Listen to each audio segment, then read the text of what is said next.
দর্শক, আমি যুক্ত হয়েছি শেখ ফরিদ ভোরের কাগজে লাইভে। আপনারা জানেন যে পহেলা জুলাই থেকে সারা দেশে কোটা আন্দোলনকে কেন্দ্র করে যে সংঘর্ষ হয়েছে, সেই সংঘর্ষ কিন্তু ছাত্র আন্দোলনের দিক থেকে ধীরে ধীরে এটি মোড় নেয় কিন্তু অন্যদিকে। সেই চিত্রই কিন্তু পুরো রাজধানী জুড়ে ইতিমধ্যে বয়ে চলছে। আমি যে জায়গাটিতে দাঁড়িয়ে আছি, হানিফ ফ্লাইওভারের যে টোল প্লাজা, সেই টোল প্লাজা আপনারা দেখতে পাচ্ছেন যে এই টোল প্লাজা কিন্তু একেবারেই ধ্বংসস্তূপে পড়ে আছে। দুষ্কৃতিকারীরা এই কোটা আন্দোলনকে কেন্দ্র করে তারা রাষ্ট্রের বিভিন্ন গুরুত্বপূর্ণ যে সম্পদ পুড়িয়ে দিয়েছে এবং নষ্ট করার জন্য যে কৌশলগুলো ব্যবহার করেছে, এই যে রাষ্ট্রের সম্পদ পুড়িয়ে দেওয়াতে রাষ্ট্র যে একটি ক্ষতির সম্মুখীন হয়েছে, তারই চিত্র কিন্তু ইতিমধ্যে আপনাদেরকে দেখানোর জন্য আমরা যুক্ত হয়েছি। আপনারা দেখতে পাচ্ছেন যে এই যে হানিফ ফ্লাইওভারে গত বৃহস্পতিবার কিন্তু এই কোটা আন্দোলনের সংঘর্ষকে কেন্দ্র করে দুষ্কৃতিকারীরা এই টোল প্লাজাকে পুড়িয়ে দিয়েছে। আপনারা দেখতে পাচ্ছেন ইতিমধ্যে এই টোল প্লাজা কিন্তু একটু ধ্বংসস্তূপে পরিণত হয়েছে। আসলে আমরা ৭১-এর যুদ্ধ দেখিনি, ৫২-র ভাষা আন্দোলন দেখিনি, আমরা কিন্তু ইতিমধ্যে দেখতে পাচ্ছি যে কোটা আন্দোলন কাকে বলে, সেই সংঘর্ষ কাকে বলে, এটি আপনাদেরকেও আমরা দেখানোর জন্য ইতিমধ্যে এখানে আমরা এসেছি এবং সরাসরি দেখানোর জন্য আপনাদেরকে এই চিত্র তুলে ধরার জন্য এই টোল প্লাজায় এসেছি। এই টোল প্লাজায় কিন্তু গত বৃহস্পতিবার যে অগ্নিসংযোগ করা হয়, এতে কিন্তু সরকারের এই যে স্থাপনা কিন্তু নষ্ট হয়ে যায় এবং কোটি কোটি টাকার সম্পদ কিন্তু সরকারের ক্ষতিগ্রস্ত হয়। আর এই টোল প্লাজায় আমরা এসে দেখতে পারলাম ইতিমধ্যে কিন্তু সংঘর্ষ একটু নিয়ন্ত্রণে নিয়ে আসে দেশের প্রত্যেকটি প্রশাসন কিন্তু পর্যায়ক্রমে তাদের দায়িত্ব পালন করছেন এবং সেই সাথে কিন্তু এই টোল প্লাজাকে তার পূর্বের রূপ ফিরিয়ে দেওয়ার জন্য কিন্তু ইতিমধ্যে এই টোল প্লাজা সংস্করণের কাজও কিন্তু শুরু হয়ে গিয়েছে। আপনারা দেখতে পাচ্ছেন যে এই টোল প্লাজা কিন্তু প্রত্যেক দিন শত শত যানবাহনের যে টোলের যে টাকা, সেটা কিন্তু এখান থেকেই নেওয়া হতো, এই বক্সের থেকে নেওয়া হতো। এখানে এই টোল প্লাজার গুরুত্বপূর্ণ যে সরঞ্জামগুলো ছিল সেগুলো কিন্তু একেবারে পুড়ে ধ্বংসস্তূপে ইতিমধ্যে পড়ে আছে। আপনারা দেখতে পাচ্ছেন এই টোল প্লাজার আগের চিত্র যেমনটাই ছিল এখন একেবারেই ব্যবহারের অনুপযোগী। এগুলোকে সংস্কারের জন্য কর্তৃপক্ষ পর্যায়ক্রমে কাজ চালিয়ে যাচ্ছেন। আপনারা দেখতে পাচ্ছেন যে একেবারে আগুনে পুড়ে কিছুই নেই, পড়ে আছে শুধু কঙ্কাল এবং খাঁচাগুলো পড়ে আছে, যেগুলো আসলে কোনো কাজেই আসবে না। এই টোল প্লাজায় দুষ্কৃতিকারীরা দফায় দফায় যে সংঘর্ষ করেছে তারই চিত্র ফুটে উঠছে।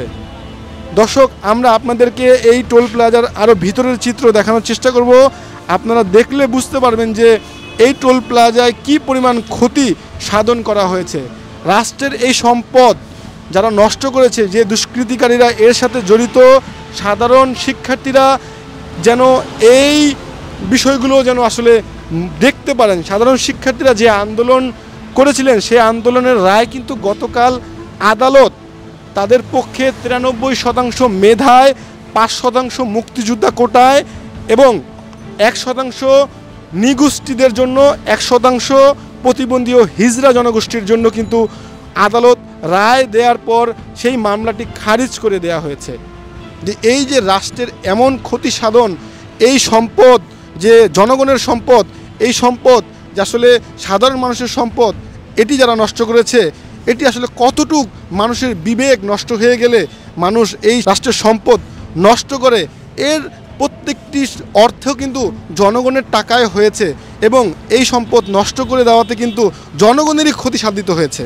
আমরা আপনাদেরকে আরও দেখানোর চেষ্টা করব এই যে টোল প্লাজায় যে অগ্নিসংযোগ করেছেন দুষ্কৃতিকারীরা, শিক্ষার্থীদেরকে ব্যবহার করে তাদের মাথায় কাঁঠাল ভেঙে যারা আসলে রাষ্ট্রের সম্পদ নষ্ট করেছে, ক্ষতি সাধন করেছে। এই টোল প্লাজাই আসলে ক্ষতির এক নম্বর নয়, এই টোল প্লাজাই শুধু ক্ষতি সাধন করেনি। এই যে আক্রমণকারীরা, তারা দেশের গুরুত্বপূর্ণ যে সরকারি স্থাপনাগুলো রয়েছে, সড়ক ভবন, বিটিভির কার্যালয় এবং এছাড়াও পাসপোর্ট অফিস এবং দেখা যাচ্ছে যে জেলখানাও পর্যন্ত এই দুষ্কৃতিকারীরা হামলা চালিয়েছে। এই হামলা চালিয়ে দেশে যে সম্পদ নষ্ট করা হয়েছে, সাধারণ শিক্ষার্থীরা যেন এই বিষয়টি আসলে তারা দেখেন যে তারা যে আন্দোলন করেছিলেন, এই আন্দোলনে রাষ্ট্র একটি যুদ্ধ বিধ্বস্ত দেশ যেমনটি চিত্র ধারণ করে, এখানে কিন্তু সেই চিত্রগুলোই ধারণ করছে। দেশের সম্পদ নষ্ট করে আসলে কোনো সমাধানই হয় না, দেশের সম্পদ নষ্ট করে আসলে মানুষের কোনো উপকারই আসে না, এমনটাই কিন্তু প্রত্যেকটা সচেতন নাগরিকের বিবেকে বাধা খাচ্ছে যে আসলে শিক্ষার্থীরা যে আন্দোলন করেছিলেন সে আন্দোলন কিন্তু রাষ্ট্রের যে প্রধান যারা নীতি নির্ধারক রয়েছেন তারা কিন্তু সেই বিষয়টি তারা কিন্তু মেনে নিয়েছেন, কিন্তু এই যে রাষ্ট্রের সম্পদ নষ্ট হয়েছে এগুলো আসলে কিভাবে পূরণ করা যাবে। আপনাদেরকে আমরা আরও কিছু ধ্বংস এবং অগ্নিকাণ্ডে যে ক্ষতিগ্রস্ত হয়েছে দেখানোর চেষ্টা করব, আমাদের সঙ্গে থাকুন। দর্শক, দুষ্কৃতিকারীরা যে ছাত্র আন্দোলনকে কেন্দ্র করে এই হানিফ ফ্লাইওভারের কালশি পয়েন্ট যে টোল প্লাজা রয়েছে সেই টোল প্লাজা যে অগ্নিসংযোগ ঘটিয়েছে আপনারা দেখতে পাচ্ছেন। এই যে এগুলো কিন্তু টোলের যে টাকা নেওয়া হতো সেই ঘরগুলো কিন্তু একেবারেই পুড়ে ছাই হয়ে ধ্বংসস্তূপে পড়ে আছে। আর এই ধ্বংসস্তূপ আসলে সমাধান হতে কতদিন লাগবে এটা আসলে সময়ের ব্যাপার। যারা আসলে এই রাষ্ট্রের সম্পদ পুড়িয়ে একেবারেই শেষ করে দিয়েছে তাদেরকে যেন আইনের আওতায় আনা হয় এবং তাদেরকে যেন একটি সঠিক বিচারের আওতায় নেওয়া হয়, এমনটাই কিন্তু রাষ্ট্রের সাধারণ মানুষের প্রত্যাশা। এই যে রাষ্ট্রের সম্পদ পুড়ে ঝলসে ভেঙে চুরে একেবারেই কিছুই নেই বললে চলে, পড়ে আছে শুধু খাঁচা। আপনারা দেখতে পাচ্ছেন এই কালশি পয়েন্টের যে টোল প্লাজার প্রত্যেকটি বক্সে যে গুরুত্বপূর্ণ মালামাল ছিল সেগুলো কিন্তু একেবারেই নেই। আপনারা দেখতে পাচ্ছেন যে ইট পাটকেল পড়ে আছে, কাঁচ ভাঙা পড়ে আছে এবং দেখা যাচ্ছে যে লোহা দিয়ে যে ঘরগুলো বানানো হয়েছিল এগুলো একেবারে কালো বর্ণ ধারণ করেছে এবং এখানে যে গুরুত্বপূর্ণ মালামাল ছিল কিছুই নেই বললেই চলে। আপনাদেরকে আমরা আরেকটু দেখানোর চেষ্টা করব এই টোল প্লাজার যে কাঁচগুলো পড়ে আছে। আপনারা দেখলেই বুঝতে পারবেন যে আসলে কি পরিমাণ ধ্বংস লীলা চালিয়েছে এবং প্রত্যেকটি পয়েন্টের কোনো জায়গায় কিন্তু বাকি নেই যে অগ্নিসংযোগ তারা করেনি। দর্শক, আপনাদের সাথে আমি যুক্ত হয়েছিলাম শেখ ফরিদ ভোরের কাগজ থেকে।